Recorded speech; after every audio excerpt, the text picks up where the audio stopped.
Hello all, welcome to our channel Hema Vallabhaneni. Gulab జామ్ని సాఫ్ట్గా జ్యూసీగా ఎలా చేసుకోవాలనేది ఈ వీడియోలో చూసేద్దాం. చూసారా, గులాబ్ జామ్ని చూస్తుంటేనే తినేయాలన్నంత టెంప్టింగ్గా ఉంది. ఇంకా ఆలస్యం లేకుండా ఎలా చేయాలి అనేది వీడియోలో చూసేద్దాం. ఇక్కడ మనం గులాబ్ జామ్ చేసుకోవడానికి ఎంటీఆర్ గులాబ్ జామ్ ప్యాకెట్ ఒకటి తీసుకున్నాము. ఈ గులాబ్ జామ్ పిండిని ఒక గిన్నెలో వేసుకుని చేత్తో ఉండలు లేకుండా ఇలా స్మూత్గా చేసుకోవాలి. ఇక్కడ మనం పిండిని కలుపుకోవడానికి ఎటువంటి మిల్క్ ఏమీ యూజ్ చేయట్లేదు, జస్ట్ వాటర్తోనే కలిపేసుకుందాము. ఒక ప్యాకెట్ గులాబ్ జామ్ పిండికి మనకి ఒక చిన్న గ్లాస్ వాటర్ సరిపోతాయి. ఒకేసారి వాటర్ మొత్తం పోసేసి కలుపుకోకూడదు.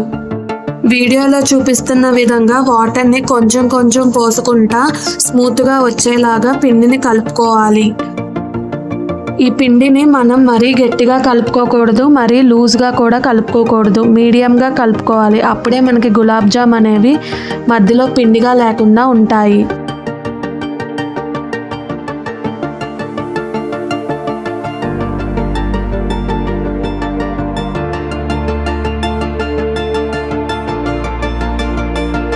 ఇక్కడ మనం పిండిని అయితే కలిపేసుకున్నాము. దాన్ని 5 మినిట్స్ అలా మూత పెట్టి రెస్ట్ ఇవ్వాలి.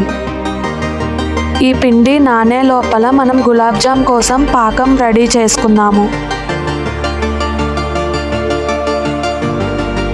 పాకం కోసం మనం ఇక్కడ 2 కప్పుల షుగర్కి 2 లోటాల వాటర్ తీసుకుందాము.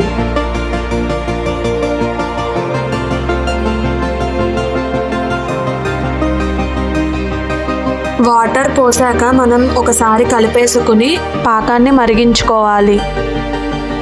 ఈ పాకం మరిగేలోపు మనం నానబెట్టిన పిండిని తీసుకుని ఒకసారి కలిపేసుకుని చిన్న చిన్న బాల్స్ లాగా చేసుకోవాలి.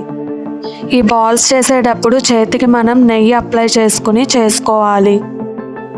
గులాబ్ జామ్కి మనం చిన్న చిన్న బాల్స్ చేసుకోవడమే బెటరు, పెద్దగా చేసుకుంటే ఒక్కోసారి మనకి మధ్యలో ఉడకదు. బాల్స్ అనేవి క్రాక్స్ లేకుండా స్మూత్గా చేసుకోవాలి. ఒకవేళ క్రాక్స్ ఉంటే మనకి గులాబ్ జాములు విరిగిపోతాయి.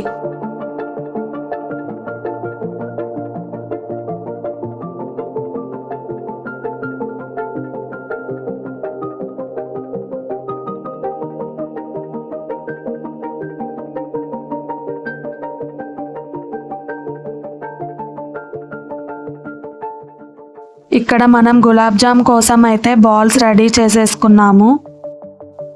ఇప్పుడు పాకం ఒకసారి చెక్ చేసుకుని స్మెల్ కోసం 2 యాలక్కాయలు దంచి వేసుకొని మూత పెట్టుకోవాలి. ఈ పాకం ఇంకొంచెం మరిగే లోపల స్టవ్ మీద ఒక మూకిడి పెట్టుకుని గులాబ్ జాములు మునిగేంత ఆయిల్ వేసుకుని హీట్ చేసుకోవాలి. ఇక్కడ మనకి పాకం అయితే రెడీ అయిపోయింది. స్టవ్ ఆఫ్ చేసుకుని ఆ వేడి పోకుండా మళ్ళీ మనం మూత పెట్టుకోవాలి. ఈ పాకం అనేది మనకి గులాబ్ జాములు మునిగేలా ఉండాలి. ఇక్కడ మనకి ఆయిల్ అయితే హీట్ అయిపోయింది. ఇప్పుడు స్టవ్ మీడియం ఫ్లేమ్లో పెట్టుకుని బాల్స్ వేసుకుంటా కలుపుకుంటా ఉండాలి, లేదంటే మాడిపోయే ఛాన్స్ ఉంటుంది. ఈ గులాబ్ జాములు ఫ్రై చేసేటప్పుడు మనకి స్టవ్ అనేది మీడియం ఫ్లేమ్లోనే ఉండాలి, లేకపోతే గులాబ్ జామ్ మధ్యలో ఉడకవు.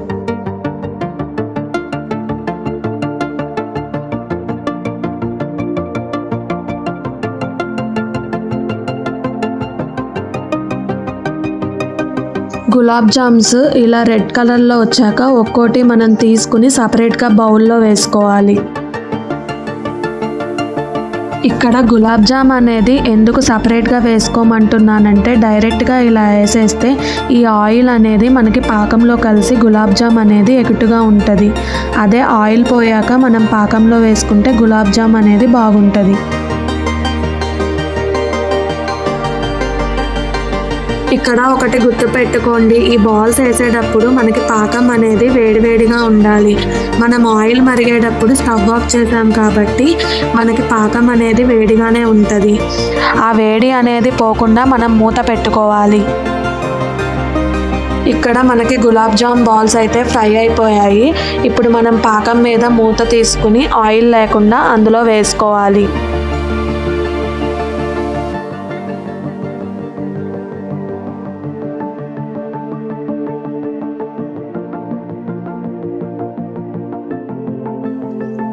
బాల్స్ అన్నీ పాకంలో వేసేసాక అవి డిప్ అయ్యేలాగా ఒకసారి గరిటెతో తిప్పేసుకుని దాని మీద మూత పెట్టుకుని 2 అవర్స్ తర్వాత ఓపెన్ చేసుకుని చూసుకోవాలి.